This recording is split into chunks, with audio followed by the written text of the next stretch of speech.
Hello again, Vinyl Community. This is Matt, and despite the song play, I'm actually not going to be talking about Leonard Skinner, but instead I'm going to show you real quick some smash hits albums that were released in the UK in the late 80s and early 90s. Actually, way beyond that, but I just have a few of them here on CD. And I've been meaning to do this for a while because I did a couple of videos on the Now That's What I Call Music albums in the UK, the Hits albums, which were a rival to the Now albums, and also the Telstar Greatest Hits of ... albums. And the Smash Hits were really a rival, I guess, of those Telstar albums. So let's start out with the earliest one I have. This is Smash Hits Party 89. And these are really just greatest hits albums of the year. That was the intention. There is an earlier album, the 88 edition, which was a collaboration, if I remember, with Now That's What I Call Music. That might have even been the 87 version, I forget. But this is the earliest one that I have, 1989. And, you know, it's good. It has some good tracks on it. We've got like Soul to Soul, Back to Life. We have S Express, Inner City, Roy Orbison, You Got It, that's a classic. And the reason why I kind of like these Smash Hits albums is that you would get songs on here that you perhaps wouldn't find on the Now albums or the Hits albums or even on some of those Telstar compilations. So let me give you an example. Damien, the Time Warp, which is a crazy pop song that really, I mean, it's unbelievably camp, deliberately. And but I liked it at the time. I was, let's see, 89, so I was 10 years old when this album came out. And we've got like Milli Vanilli on here, Paula Abdul, Bananarama. It's just good 80s fun, you know. And again, I always like these. I mean, the ridiculous artwork on the cover, the skateboard. And of course these were available on cassette and vinyl, but I only have CD versions of these. So next up, Smash Hits 1990. This to me was a little bit of a step backwards. This is nowhere near as good as the 89 version.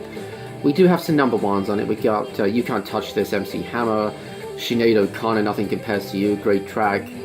But yeah, it's also got like Lindy Layton and let's see, Moni Love, but not like their top hits. So it's got a few misses here as well as a few hits. But we do get Total Power, Partners in Crime. That's, you know, kind of nostalgic from my childhood. We've got Kylie Minogue and Jason Donovan, her kind of partner in crime, as it were. No pun intended with a total reference. We do get The Farm, Groovy Train, and Depeche Mode, Enjoy the Silence. So it's pretty good.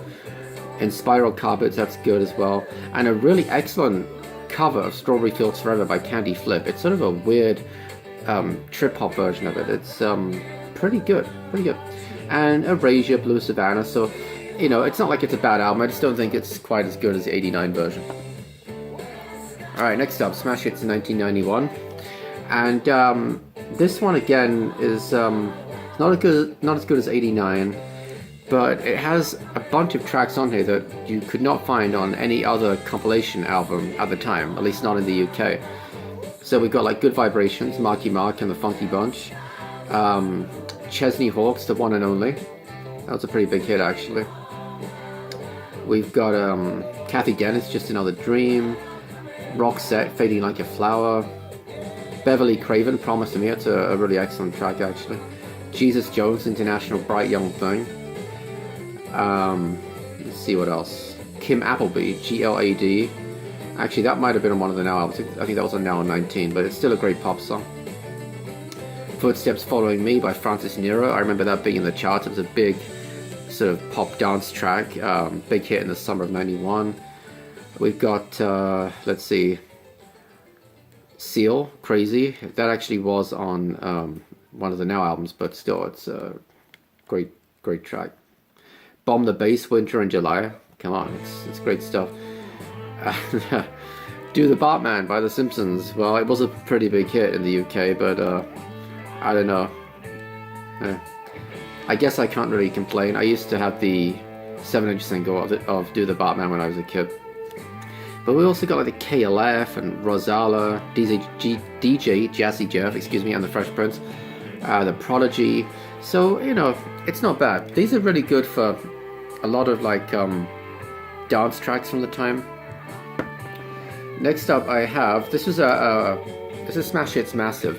This does not have a year because this came out in '91. So there's several tracks from this album that are also on the Smash Hits 1991 album.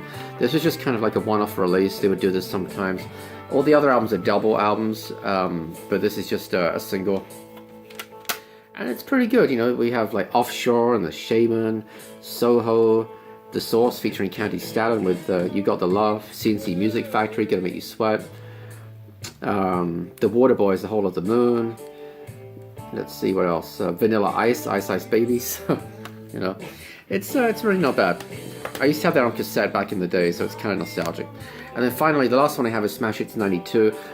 This to me is definitely the best one out of the ones that I personally own. It compares very favorably with the Greatest Hits of 1992, the Telstar compilation. And yeah, it's really good.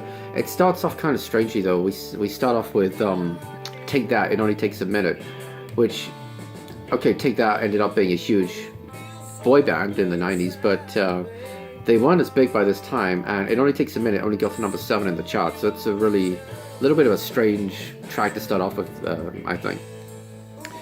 But we have like Ebenezer Good by The Shaman, that was a huge number 1 hit. Deeply Dippy by Right Said Fred, that was another number 1. The Amazing Stay by Shakespeare's Sister. If you're not familiar with that song, YouTube it. It's I think an incredible song, one of the best tracks of 1992. Let's see what else. We have One by U2. Come on, you gotta have that, right? Too Funky by George Michael. Let's see what else. The Cure, Friday I'm in Love. Excellent. Manic Street Preachers, Suicide is Painless. The Days of Pearly Spencer by Mark Almond. Again, excellent track. The Prodigy, Everybody in the Place. Snap, Rhythm as a Dancer. Come on, massive number 1 hit in 92. I have the 12-inch single of that too. But we've also got a few little quirky songs. We've got Super Mario Land by the Ambassadors of Funk. Actually, the Ambassadors of Funk featuring MC Mario. Or Mario, sorry. However you want to pronounce it. Mario in the UK, Mario in the US. Let's see, we also got some other kind of quirky songs. We've got a cover version of Stop by Bjorn Again. I think that's the Erasure song. Cover version of that. Let's see what else. We have Erasure, SOS, the ABBA track. And a cover version of Baker Street, this time by Undercover, no pun intended. That's actually a really excellent dance track. It's really good. So yeah, that's all of the Smash Hits albums that I have. Just a quick little video, just wanted to show them. I don't have any plans to get any more of those anytime soon. They're decent albums, I like them, and I'd like to have them on vinyl, but importing vinyl from the UK, because there's no way I'll get them in the US, importing vinyl from the UK, even though the albums themselves are often really cheap, you just get absolutely hosed with the shipping costs. I mean, it's not uncommon for me to find something on Discogs and only pay $3 or $4 for it, or let's say £3 or £4 for it, and then have to pay £8 to £10 shipping just for one item. And a lot of the sellers then want, like, you know, plus an extra £3 per item or something, which is ridiculous. I know it's not costing them that much, but what can you do? There are a few sellers on there that are, oh, I don't know if I want to say more honest, but a little more generous with the shipping costs. And especially there's one site in particular which I didn't intend for this site to turn into a plug for this video to turn into a plug for this site, but Vinyl Tap, they're really good. If any of you are in the US and you want to import records from the UK, they have a flat shipping price and it's cheap. I want to say it's like £6 or £7 or something. Unlimited number of items. You could order 50 records off there and that's all you're going to pay. So I've placed a few orders with them, not for the CDs but for vinyl, and they're pretty good. So yeah, maybe at some point I'll import some more of these Smash Hits albums. I don't know, we'll see. So as always, guys, thanks for watching. Appreciate all of the comments, appreciate all of the subscribers, especially the recent ones. Nice to have you on board, so to speak. And until next time, thanks guys, bye.